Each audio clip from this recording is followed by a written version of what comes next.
पिछले 76 साल से हम क्या कर रहे, यही तो काम कर रहे। लेकिन मजलिस जब आई है तो अब हम उनको ये बात कहते हैं कि अब जहां कहीं पर भी कोई स्टेज सजेगा, उस स्टेज के ऊपर अगर ये रहेंगे तो मेरा एक भाई भी उस स्टेज के ऊपर बैठेगा इंशाअल्लाह। इतने सालों तक आप बोलते रहते थे और हमारा काम क्या था कि हम सिर्फ सुनते रहो। हमारा काम सिर्फ सुनने का था। हमने कुछ बोलना नहीं, बोलेंगे तो सिर्फ वही बोलेंगे। लेकिन हमने बोला है कि मजलिस आई है, अब हम बोलेंगे और तुम्हारे बाप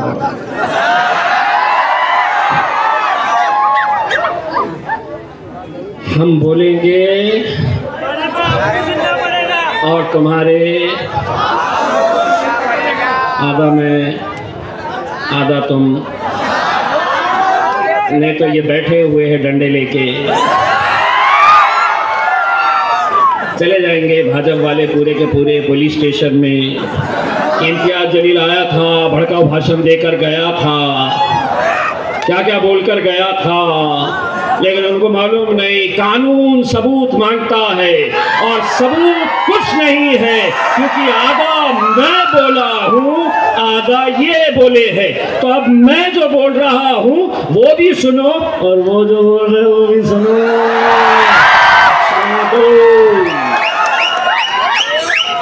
तुम बोलते थे, हम सुनते थे, अब हम बोलेंगे और तुम्हारे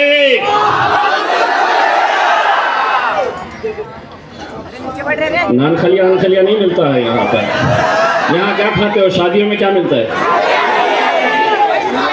अबे शादियों का सीजन चल रहा है, जाके बिरयानी सूतो, लेकिन जवाब ऐसा दो अब हम बोलेंगे और तुम्हारे।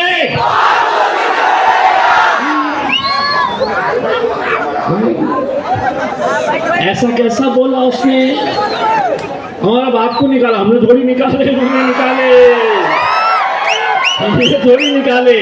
हम देखो, मोदी जी ने अपने को क्या बोले थे कि मैं क्या बेचता था? मैंने बोला क्या? लेकिन अगर मोदी जी हमको बोले होते कि मैं चाय नहीं बेचता, मैं पकोड़े बेचता था, तो हम बोले होते कि मोदी जी ने हमको बोले हैं कि हम पकोड़े बेचते थे करके। अरे तुम एक साथ मिलकर आ जाओ, 2 तारीख के दिन पतंग की निशानी के ऊपर मोहर लगाओ। 2029 के दिन रेलवे स्टेशन है यहाँ पर, है। 2029 के इलेक्शन के बाद उदगीर के रेलवे स्टेशन के ऊपर इंशाअल्लाह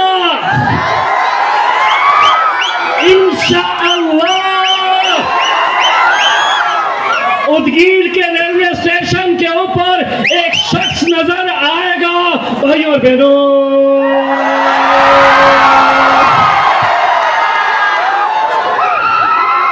भाई और बहनों,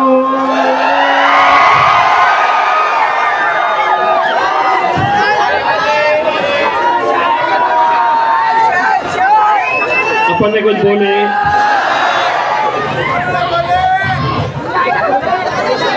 अपने पे केस बनता। अगर ये पुलिस स्टेशन गए तो पुलिस वाले पूरा फॉरवर्ड रिवाइंड करने के बाद कांग्रेस के, राष्ट्रवादी के, भाजपा के, शिवसेना वालों को बोलेंगे कि हमने सब देख लिए, यहाँ पे अगर कुछ मिलता है तो सिर्फ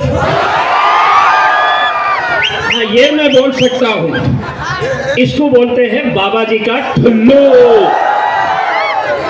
मेरे भाई, आज इस मुल्क की जो सियासत हम देख रहे हैं, जो वक्त और हालात से हम गुजर रहे हैं, और आने वाला वक्त कैसा आने वाला है, शायद आप इस बात का अंदाजा भी नहीं लगा सकते हैं।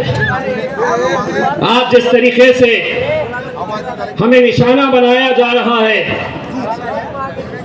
कैसे सभी लोग एक साथ मिलकर कैसे कोशिश करते हैं कि कोई भी जीत जाए, कोई भी हारे चलेगा, लेकिन मजलिस ने जीतना नहीं चाहिए। और उसकी जिंदा मिसाल कोई और नहीं, मैं खुद हूं, जहां पर आप तो कांटों से बचकर चलते हैं, हमने फूलों से जख्म खाए हैं। सुनिए और समझने की कोशिश करिए। आप तो कांटों से बचकर चलते हैं, हमने फूलों से जख्म खाए हैं। आप गैरों की बात करते हैं, हमने तो अपने भी आजमाए हैं। कभी कोई गैर नहीं है इस मुल्क से हमारी क़यादत खत्म करने के लिए। क्या वजह है कि आज कांग्रेस पार्टी, अजीत दादा या जो कोई भी है, शरद पवार, इनकी मजबूरी हो गई है कि मुसलमानों को टिकट दो, अगर हम नहीं देंगे तो वो हैदराबाद की शेरवानी आ जाएगी। वो शेरवानी का खौफ आज फायदा किसका हो रहा है? सुना यहां पर भी हमारी एक बहन खड़ी हुई है, मैं उनसे ये कहना चाहता हूं, नगर परिषद में हमें बिठा दो, हम तुम्हें इंशाअल्लाह आमदार बना डालेंगे यहां से। अगर ये सोच, ये समझ अगर हम कर सकते हैं, अरे उनसे सीखो जो आज कोल्हापुर में भाजपा कांग्रेस के साथ चली गई, दूसरे शहरों में एकनाथ शिंदे के साथ उद्धव ठाकरे चले गए। यानी कि सारी दुश्मनियों को भूलो, हमारे आपस के विवाद, आपस के झगड़ों को भूलो, हमें सत्ता में आने का है। हम सभी लोग एक साथ मिलकर आ जाओ। सत्ता में कुर्सी कैसे हासिल की जा सकती है? कल के दुश्मन आज कुर्सी की खातिर दोस्त बन जा रहे हैं, और हम हैं ये टुकड़ों टुकड़ों में बंटते जा रहे हैं मेरे भाई, टुकड़ों टुकड़ों में हम बंटते जा रहे हैं। यही वजह है मेरे भाई, पूरे महाराष्ट्र से आप लोगों की दुआओं से इकलौता एक मुस्लिम एमपी, क्या हम उनको वोट देते हैं? क्या एक टिकट भी कांग्रेस नहीं दे सकती है एमपी के लिए? क्या एक टिकट शरद पवार साहब नहीं दे सकते हैं कि ये कौम इतने सालों तक हमें वोट देते आई है, सत्ता में बिठाई है, हमें एक टिकट नहीं देते और साफ कहते हैं कि अगर हमने मुसलमानों को टिकट दिया तो मुसलमान तो उन्हें वोट दे देते हैं, लेकिन दूसरा समाज उन्हें वोट नहीं देता, इसलिए हम टिकट नहीं देते। तो सुनो, मुसलमानों ने भी अब तुम्हारा ठेका नहीं ले रखा है। अब हम अपनी क़यादत खुद खड़े करेंगे। अरे एक धक्का लगाकर तो देखो सही मेरे भाई, एक ताकत बनकर खड़े तो रहो। कैसी ताकतें लगा दिए थे, पूरे के पूरी पार्टियां एक साथ मिलकर कि किसी भी हालत के अंदर इम्तियाज जलील ने नहीं जीतना चाहिए। अमित देशमुख, आप आपके यहाँ के नेता है, हिसाब तो उनसे भी चुकता करना है। जब उन्हें ये बात का पता चला कांग्रेस पार्टी को कि हमने जिस एमके देशमुख नाम के उम्मीदवार का ऐलान किया है, गिरी पड़ी हालत के अंदर 40-50 हजार वोट लेने वाला आदमी लाखों रुपये पूरे शहर के अंदर खर्च कर दिया था, अचानक उम्मीदवार बदला जाता है और एक ऐसे उम्मीदवार को भारतीय जनता पार्टी के देवेंद्र फडणवीस के बोलने के ऊपर दिया जाता है, जो महज कांग्रेस पार्टी का उम्मीदवार भाजपा को जिताने के लिए बदला जाता है। और वो कितने वोट हासिल करता है? महज 12,000 वोट लेता है वो। हम समझ सकते कि अगर तुमने एक उम्मीदवार को हटाया और उससे बेहतर कोई उम्मीदवार अगर तुम देते, लेकिन हमें मालूम है कि कांग्रेस के बड़े बड़े नेता देवेंद्र फडणवीस के साथ बैठे और उन्होंने कहा कि हमारा उम्मीदवार वहां पर हार रहा है, हमारी मदद करो। रातों रात उम्मीदवार बदल दिया गया और फिर हमारे कौम के तो 10-15 तो वैसे रहते ही है जो हर इलेक्शन के अंदर अपनी दुकानें खोलते हैं, उनकी गाड़ी में पेट्रोल कहीं और से आता है, लेकिन इलेक्शन को धंधा बनाए हुए हैं। हर शहर में मिलेंगे आपको, हर शहर में। एमपी के इलेक्शन में लाखों के वोट होते हैं, लेकिन खड़े हैं कितने वोट लिए?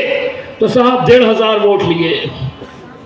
एमएलए के इलेक्शन में फिर वही, एमएलए के इलेक्शन में वही 15 उम्मीदवार मुसलमानों के खड़े किए गए, सबके गाड़ियों में पेट्रोल भारतीय जनता पार्टी डालती रही। नतीजा यह हुआ कि 93,000 वोट भाजपा के उम्मीदवार को मिले और तुम्हारे ये बेटे भाई को 91,000 महज 1700 वोटों से ये हार हुई। इन सब ने समझे ये तो गिर गया, अब खत्म हो गया, अब मजलिस यहां से खत्म हो जाएगी।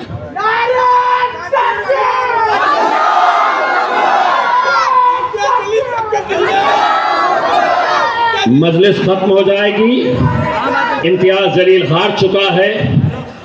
तो ये जितने भी बड़े बड़े पार्टियों के बड़े बड़े नेताओं ने जो हमारे खिलाफ साजिश रची थी, आज मैं उनको खुली चुनौती दे रहा हूं। इसी जगह पे, इसी मैदान में, बगैर कोई गाड़ियों का इंतजाम किए हुए, बगैर 200, 300 रुपये बांटे हुए इतनी पब्लिक जमा कर कर दिखाओ तो तुम्हारी ताकत में समझ में आएगी हमें।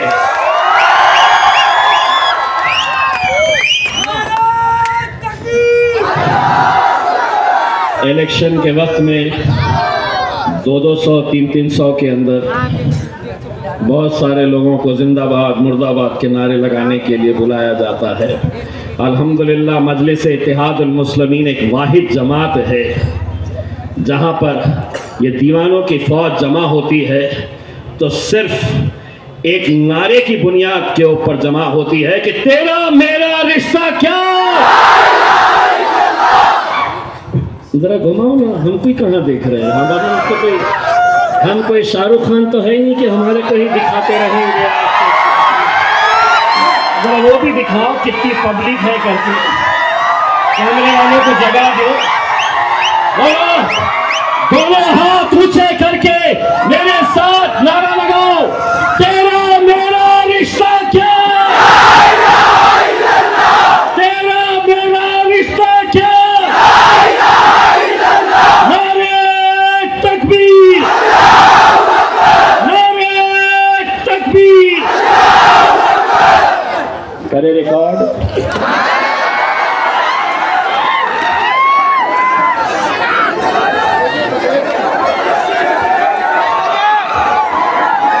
करो रिकॉर्ड।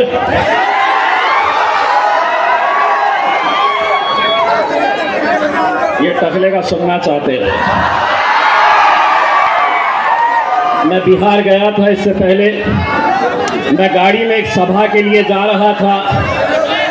मुझे पीछे बैठे हुए हमारे वहाँ के सदर साहब ने बताया कि देखिए मुसलमानों के खिलाफ ये यूपी का चीफ मिनिस्टर किस तरह का बयान दे रहा है। उसने एक दिन पहले अपने भाषण के अंदर कहा था कि मुसलमानों यहाँ से कटोरा उठाओ और पाकिस्तान चले जाओ। बस इतना बोलना था। मैंने वीडियो देखा और फिर मैंने गाड़ी के अंदर बैठे बैठे बोल दिया, अत्ता माझी जवाब तो देंगे। कोई कांग्रेसी मुसलमान तो है नहीं, कोई लल्लू पंजू पार्टी के नेता तो है नहीं, असदुद्दीन अवैसी के मानने वाले हैं। तो वहां पर मैंने बोला, भाषण शुरू करने से पहले मीडिया वालों को कहा, करो रिकॉर्ड और भेजो। मैंने बोले ही नहीं है, करो रिकॉर्ड और बोलो। मैं जाऊंगा यूपी तो उसको कहूंगा कि सलमान का तेल लगा, मैंने लगाया हूं, दाल लगा उसके तरीके से। मेरे भाई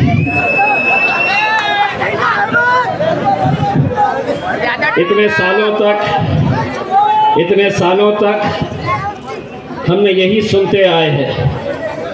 आज अल्हम्दुलिल्लाह जिस लहजे में तुम बात करेंगे उस लहजे में तुमको जवाब दिया जाएगा। क्या है, हम खामोश बैठते हैं ना तो क्या होता है मालूम क्या? शाहरुख भाई का डायलॉग है, हम जरा से शरीफ क्या होगा जो सारी दुनिया। नहीं, इनका काम तो सुनने का ही है, ये तो बोलते रहेंगे। नहीं मेरे भाई,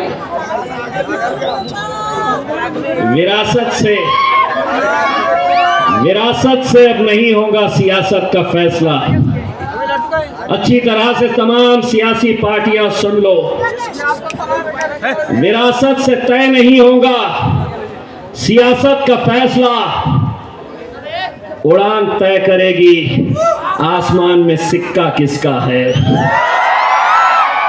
ये सिक्का तुम्हें उड़ाना है मेरे भाई। 2 तारीख के दिन बड़े बड़े नेता आएंगे, बड़ी बड़ी बातें करेंगे, बहुत सारे आएंगे, मेरा भाषण सुन के आएंगे। बोले बहुत बोल के गया है, हम इसको जवाब देंगे। अगर तुम देंगे तो मैं दोबारा। और क्या है, हम उधार रखते नहीं हैं, फितरत नहीं है। इंशाअल्लाह तुम जैसी भाषा का इस्तेमाल करेंगे सूद समेत लौटाया जाएगा।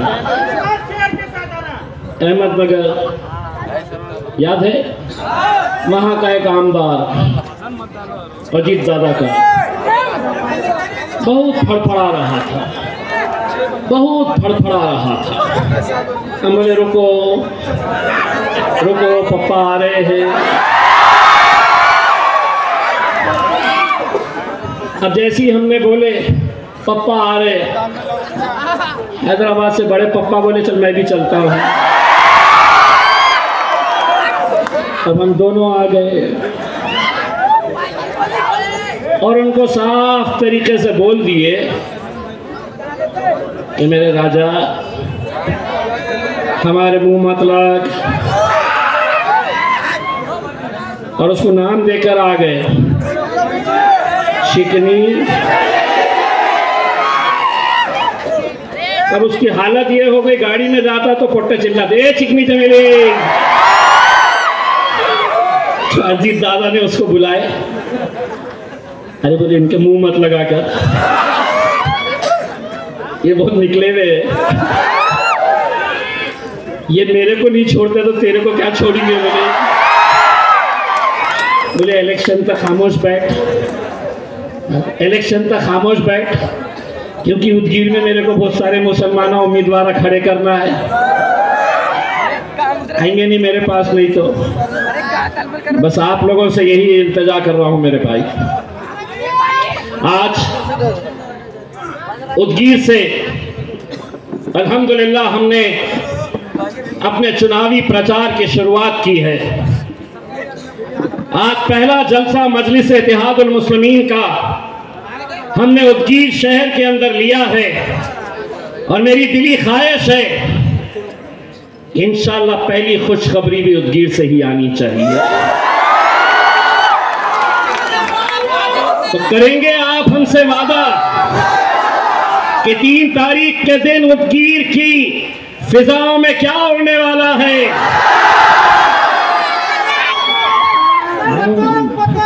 बहुत एक्सपर्ट लग रहे हैं चेयरमैन साहब, बहुत उड़ाए हुए हैं लगता है।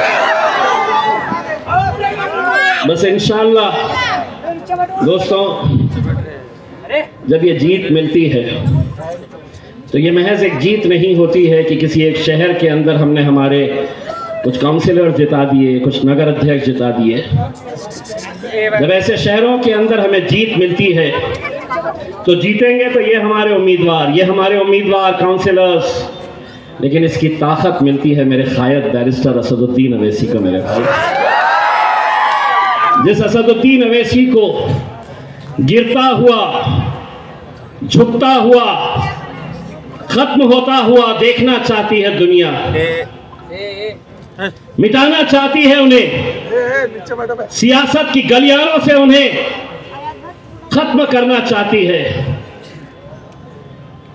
जिसके बारे में हर सियासी पार्टी कैसे कैसे बयानात देती है, उनको सिर्फ इतना कहूंगा, तुम बहुत अच्छे हैं, तुम्हारी पार्टी बहुत अच्छी है, हमसे किनारा कर लो। ये तमाम सियासी पार्टियां जो मेरे कायद बैरिस्टर असदुद्दीन अवैसी साहब के ऊपर उंगलियां उठाते हैं, जो गलत बयानी करते हैं, उनको मैं यही कहूंगा कि तुम बहुत अच्छे हैं, तुम्हारी सियासी पार्टी बहुत अच्छी है, हमसे किनारा कर लो, हम बहुत बुरे हैं, बुरे वक्त में काम आते हैं हम, एक हम ही है जो बुरे वक्त में काम आते हैं, लड़ते हैं, बोलते हैं, डट कर खड़े रहते हैं। क्या कोई है ऐसा मुस्लिम लीडर जिसकी गैरत मर चुकी है कि मेरे नबी के खिलाफ कोई खुलेआम गुस्ताखी कर रहा और उसको अपनी कुर्सी की पड़ी है?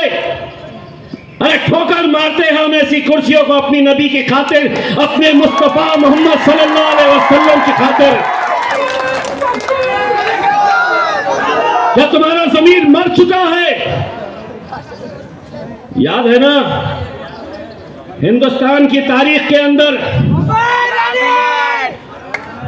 मुझसे कहे थे सुबह रैली निकलना है मुंबई के लिए, बड़े बड़े पुलिस अधिकारी एक रात पहले मेरे घर पे पहुंचे,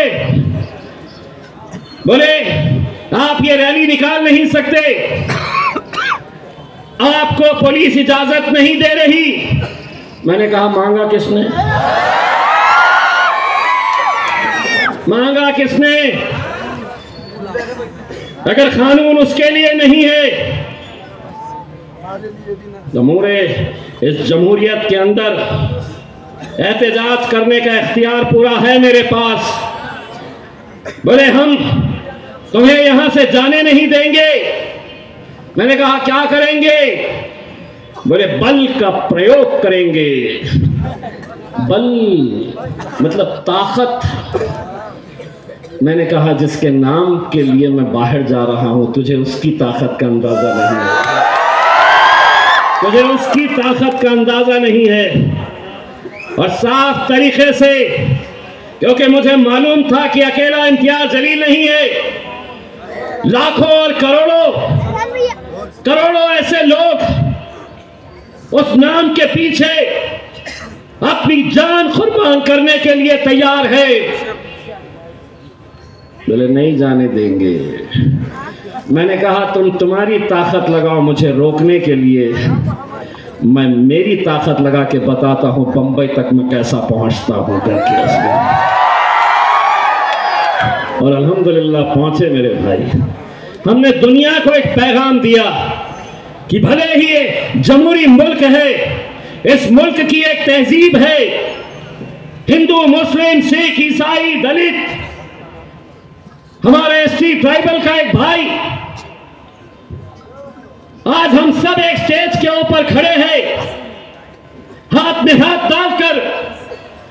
ये हमारी मुल्क की तहजीब, ये हमारे मुल्क का एक खूबसूरत गुलदस्ता, अलग अलग रंगों के फूलों से सजा हुआ।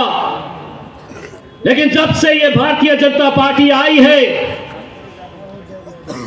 समाज जाति धर्म के बीच में कैसी दरारें, कैसी दीवारें खड़ी करना है अपनी कुर्सी की खातिर, ये क्या क्या खेल नहीं खेल रहे हैं। इन सब खेलों को मेरे भाई हर 5 साल के बाद, अगर सबसे बड़ी ताकत किसी को बिठाने की है, किसी को गिराने की है, तो वो ताकत आपके हाथ में है मेरे भाई। आप बट रहे हैं, हम बट रहे हैं। इलेक्शन आया कि पैसों का बैग लेकर मुसलमानों की बस्तियों में घूमो, वोट को खरीदो, 1000, 500, 1500 रुपया देकर एक एक वोट खरीदो। लेकिन मुझे यकीन है ये जितने भी हैं, यहां से लेके वहां तक पैसा अगर आया तो ये मेरे नौजवान क्या जवाब देंगे कि बाजार में कुत्ते और बिल्ली बिकते हैं, शेर के बच्चे बाजारों में बिकते नहीं हैं। शेर बाजारों में खरीदे जा नहीं सकते हैं। सारे के सारे पतंग काटने के लिए अपना अपना मांझा लेकर आने वाले हैं। उनको ये